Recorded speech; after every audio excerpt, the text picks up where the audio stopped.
Hello everyone, welcome in SJPS online classes. Our today's subject is English. And today we are going to start new chapter. Chapter number 7, Christmas song.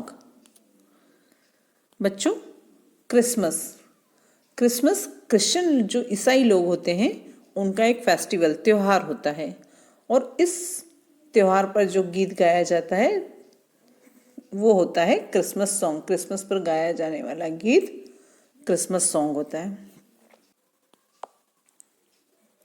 Once upon a time there was a robin who loved to sing. एक बार की बात है, एक robin था जिसे गाना बहुत पसंद था। One Christmas morning he met an old grey cat. She was going for a walk. Christmas की सुबह उसकी मुलाकात एक बूढ़ी ग्रे बिल्ली से हुई जो कि टहलने जा रही थी। Good morning Robin Redbreast, where are you going this cold morning. वो बोलती है, बिल्ली जो है वो बोलती है, Robin good morning Robin Redbreast, तुम इस ठंडी सुबह कहाँ जा रहे हो। I am going to the king to sing him a Christmas song. Robin जवाब देता है, मैं राजा के लिए क्रिसमस का गीत गाने जा रहा हूँ, क्रिसमस का जो गाना होता है वो गाने जा रहा हूँ। Oh but wait before you go, hop down to me and I will show you the pretty red scarf around my neck. बिल्ली कहती है, ओह लेकिन जाने से पहले रुको, मेरे पास आओ, मैं तुम्हें अपने गले में सुंदर रेड दुपट्टा, स्कार्फ, दुपट्टा में स्कार्फ है ना बेटा, दिखाऊंगी।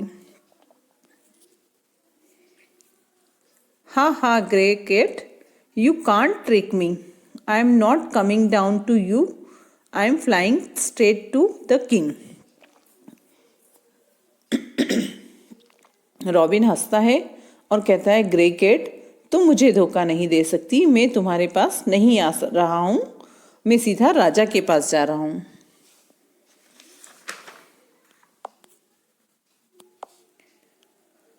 Robin spread his wings and flew away. Robin ने अपने पंख फैलाए और उड़ गया। He flew until he came to the hill side. वह तब तक उड़ता रहा जब तक वह एक पहाड़ी पर नहीं आ गया। Here he saw an old fox looking out of a hole. यहाँ उसने एक बूढ़ी लोमड़ी को एक छेद मतलब बिल से बाहर देखते हुए देखा, बिल से बाहर झांकते हुए देखा, है ना। Good morning Robin Redbreast, where are you going this cold morning. बूढ़ी लोमड़ी भी वही क्वेश्चन करती है, उससे वही प्रश्न पूछती है कि रॉबिन रेडब्रेस्ट तुम इस ठंडी सुबह कहाँ जा रहे हो। I am going to the king to sing him a Christmas song. मैं राजा के पास क्रिसमस का गीत गाने के लिए जा रहा हूं। Oh but wait before you go, let me saw you the black spot that I have on my tail. वो कहती है, ओह लेकिन जाने से पहले रुको, मैं तुम्हें काला धब्बा दिखाता हूँ जो मेरी मैं तुम्हें काला धब्बा दिखाती हूँ जो मेरी पूंछ पर है। रॉबिन कहता है, ha ha sly fox, I don't want to see the spot on your tail, I am going straight to the king. वो हंसता है और कहता है, धूर्त लोमड़ी, मैं तुम्हारी पूंछ पर धब्बे नहीं देखना चाहता, मैं सीधे राजा के पास जा रहा हूं, है ना।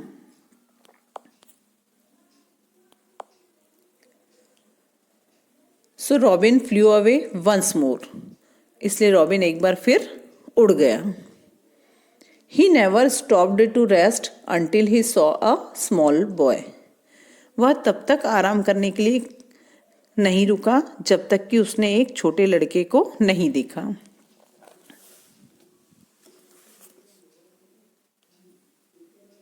Good morning Robin Redbreast, where are you going this cold morning. वो बच्चा जो था वो भी उससे वही प्रश्न पूछता है कि गुड मॉर्निंग रेडब्रेस्ट, आप इस ठंडी सुबह में कहाँ जा रहे हो। I am going to sing a Christmas song for the king. मैं राजा के लिए क्रिसमस का गीत गाने जा रहा हूँ। Come near, I will give you some crumbs. मेरे पास आओ, मैं तुम्हें कुछ ब्रेड के टुकड़े दूंगा। रॉबिन कहता है no thank you, I am flying straight to the king. नहीं धन्यवाद, मैं सीधे राजा के पास जा रहा हूं। And so he did. He sat on a branch of the tree in the garden. और उसने ऐसा ही किया। वह बगीचे में पेड़ की एक ब्रांच मीन्स होता है बच्चों टहनी या शाखा, तो वह बगीचे में पेड़ की एक टहनी पर जाके बैठ गया। ही sang the sweetest Christmas song he new. और उसने बहुत ही मधुर गीत गाया, मधुर गाना गाया जो वह जानता था। He was happy because it was Christmas time. वह खुश था क्योंकि उस समय क्रिसमस का समय था, क्रिसमस का टाइम था। He has come so far to sing for us. What gift can we give him? राजा और रानी देखते हैं उसको कि वो पेड़ की टहनी पे बैठ के हमारे लिए गीत गा रहा है और बहुत दूर से आया है, तो वो बोलते हैं कि वो हमारे लिए गाना गाने के लिए इतनी दूर से आया है, तो हम उसे क्या उपहार दे सकते हैं, क्या गिफ्ट दे सकते हैं। I know what we can do. We can find him a friend.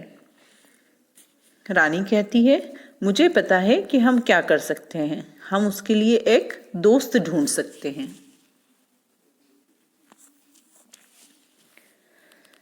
Let us find out from our helpers. तभी राजा कहते हैं कि आइए हम अपने सहायकों से, सिपाहियों से पता करें।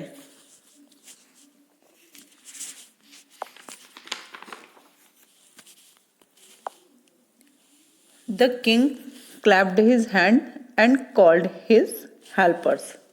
राजा ने ताली बजाई और अपने सिपाहियों को बुलाया। Find a friend for Robin Redbreast. Robin Redbreast के लिए कोई दोस्त ढूंढिए। उन्होंने, राजा ने ऑर्डर किया कि रॉबिन रेडब्रेस्ट के लिए कोई दोस्त ढूंढिए। I know a bird named Jenny. She lives in the kitchen courtyard. तभी सिपाही कहता है कि मैं जेनी नाम की चिड़िया को जानता हूँ, वो रसोई के आंगन में रहती है। Bring her here. राजा कहते हैं उसे यहाँ लाओ। Jenny and Robin Redbreast liked each other very much. Jenny और रॉबिन रेडब्रेस्ट एक दूसरे को बहुत पसंद करते थे। They sat side by side on the window sill. वे खिड़की के अगल बगल पर बैठ गए। They sang that Christmas morning and many morning after that. उन्होंने उस क्रिसमस की सुबह और उसके बाद की कई सुबह गीत गाया, है ना। राजा के लिए उन्होंने गाना गाया। The king and the queen were happy. राजा और रानी खुश हुए। Jenny and Robin Redbreast were also very happy. Jenny और रॉबिन रेडब्रेस्ट भी बहुत खुश थे। तो बच्चों, इस लेसन की आपको अच्छे से रीडिंग करनी है और इसके बाद नेक्स्ट वर्क है हमारा एक्सरसाइज ए, क्वेश्चन आंसर्स। बच्चों, ये जो क्वेश्चन आंसर है ये मैंने शॉर्ट में क्वेश्चन के सामने आंसर लिख रखे हैं, आपको भी इसी तरह से बुक में लिखना है। इसको हम डिटेल में डिस्कस करेंगे लाइव क्लास में। Okay, next exercise is exercise B. Look at the picture and tick right the correct option. बच्चों, यहाँ पर 2 ऑप्शन दे रखे हैं, हर सेंटेंस के लिए 2 ऑप्शन दे रखे हैं, जिसमें से ओनली 1 ऑप्शन राइट है, जिस पे हमें राइट का मार्क करना है। Number 1, this 2 people are. जो बात कर रहे थे वो 2 लोग कौन थे? The prince and the princess और the king and the queen. वो राजकुमार और राजकुमारी थे या राजा और रानी थे? तो answer is the king and the queen. Second number, they are standing near the, वो किसके पास खड़े थे, कहाँ खड़े थे? विंडो के पास या डोर के पास? Answer is window. Next, the two birds are dash now, वो जो दो बर्ड्स थी वो अब क्या थी? स्ट्रेंज यानी अजनबी थी या फ्रेंड्स यानी दोस्त थी? तो answer is friends. Next, the two birds dash together, दोनों बर्ड साथ में क्या कर रहे थे? सिंग और डांस। आंसर इज सिंग। तो बच्चों ये एक्सरसाइज कंप्लीट होती है। Next exercise C, who said the following. नीचे जो स्टेटमेंट्स दे रखे हैं ये 1 to 6, ये स्टेटमेंट लेसन में, ये जो स्टेटमेंट में ये जो लाइन है ये लेसन में किसने कही है उसका नाम हमें यहाँ ब्लैंक स्पेस में लिखना है। Number 1, I am flying straight to the king, मैं सीधा राजा के पास जा रहा हूँ। किसने कहा था? रॉबिन। यहाँ पर आपको रॉबिन लिखना है। Next, I will show you the pretty red scarf around my neck, मैं अपनी गर्दन का रेड स्कार्फ या दुपट्टा जो है वो तुम्हें दिखाना चाहती हूँ। किसने कहा था? कैट ने। Next, I don't want to see the spot on your tail, मैं तुम्हारी पूंछ के धब्बे देखना नहीं चाहता। ये किसने कहा था? रॉबिन ने। Next, I will give you some crumbs, मैं तुम्हें कुछ ब्रेड के टुकड़े देता हूँ। ये किसने कहा था? बॉय ने। Next, we can find him a friend, हम उसके लिए एक दोस्त ढूंढ सकते हैं। ये किसने कहा था? क्वीन ने। Next and last, let us find out from our helpers, हम अपने हेल्पर्स, अपने सहायकों की सहायता से इसके लिए क्या कर सकते हैं? फ्रेंड ढूंढ सकते हैं। किसने कहा था? किंग ने। बच्चों इसके बाद नेक्स्ट एक्सरसाइज है आपकी fill in the blanks with he and she word from the box. बच्चों ही जो वर्ड है वो मेल के लिए यूज होता है, बॉयज के लिए, मेन के लिए, है ना। और शी जो वर्ड होता है वो फीमेल यानी गर्ल, वुमन, इनके लिए यूज होता है।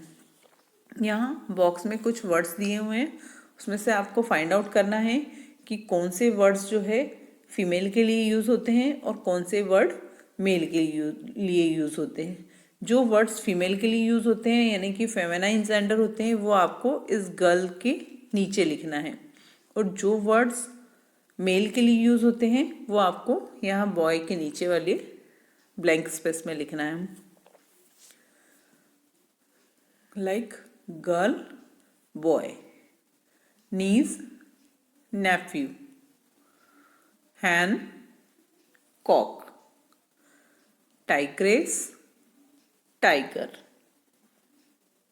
aunt, uncle, map, horse, lioness, lion, princess, prince। इस तरह से आपको गर्ल के नीचे सारे फीमेल वाले वर्ड्स लिखने हैं और बॉय के नीचे सारे मेल वाले वर्ड्स लिखने हैं। ओके, नेक्स्ट बच्चों, we use a before a naming word that does not begin with a vowel sound. बच्चों हम ए का यूज तब करते हैं जब कोई ऐसा वर्ड आए जो वोवेल से स्टार्ट नहीं होता है। वोवेल से स्टार्ट नहीं होता है means A, E, I, O, you, इनमें से किसी भी लेटर से स्टार्ट नहीं होता है यदि, तो उसके साथ हम ए का यूज करते हैं। And we use an before a naming word that begins with the vowel sound A, E, I, O, U. An का यूज हम करते हैं उन वर्ड्स के साथ जो वोवेल साउंड से स्टार्ट होते हैं। जैसे ए ई आई ओ यू। इसका मतलब ये है कि जो वर्ड हम ए ई आई ओ यू से स्टार्ट होते हैं उससे जस्ट पहले हम ए एन एन का यूज करते हैं, और जो वर्ड वोवेल से यानी कि ए ई आई ओ यू से स्टार्ट नहीं होते हैं उनके सामने हम ए का यूज करते हैं। ओके, जैसे यहाँ कार्टून में सी जो है सी से स्टार्ट हो रहा है वर्ड, तो यहाँ हमने ए का यूज किया है। आइसक्रीम में आई इज अ वोवेल, तो हमने यहाँ पर एन का यूज किया है। इसी तरह ऑरेंज में भी ओ वोवेल है, तो हमने यहाँ एन का यूज किया है। और टॉय में टी कॉन्सोनेंट है, इसलिए हमने यहाँ पर ए का यूज किया है। इट मीन्स जो भी कॉन्सोनेंट से स्टार्ट होने वाले वर्ड्स हैं उसके साथ हम ए का यूज कर सकते हैं, और जो भी वोवेल से स्टार्ट होने वाले वर्ड्स हैं उनके साथ हम एन का यूज करते हैं। देखिए, fill in the blanks with A और एन। यहाँ एंड जो है ये ए से स्टार्ट हो रहा है, तो इसके साथ हम ए एन एन लिखेंगे, क्योंकि ए एन टी वोवेल से स्टार्ट हो रहा है। पैरट पी से स्टार्ट हो रहा है, तो यहाँ ए का यूज करेंगे। डॉग ये भी डी से स्टार्ट हो रहा है, यहाँ भी ए का यूज करेंगे। एलिफेंट ई से स्टार्ट हो रहा है, E is a vowel, so we will use here an, यहाँ पे इसलिए हम एन का यूज करेंगे क्योंकि ये एलिफेंट जो है वो वोवेल से स्टार्ट हो रहा है। हैन एच से स्टार्ट हो रहा है, यहाँ हम ए लिखेंगे, ए का यूज करेंगे। एग जो है ई से, E means vowel, E is a vowel, तो हम यहाँ पर एन का यूज करेंगे। Ox start from O and O is a vowel, so we will use here an, यहाँ पर हम एन का यूज करेंगे क्योंकि ऑक्स जो है ओ से स्टार्ट होता है और ओ एक वोवेल है। फ्रॉग एफ से स्टार्ट हो रहा है, इसलिए यहाँ ए का यूज किया हमने।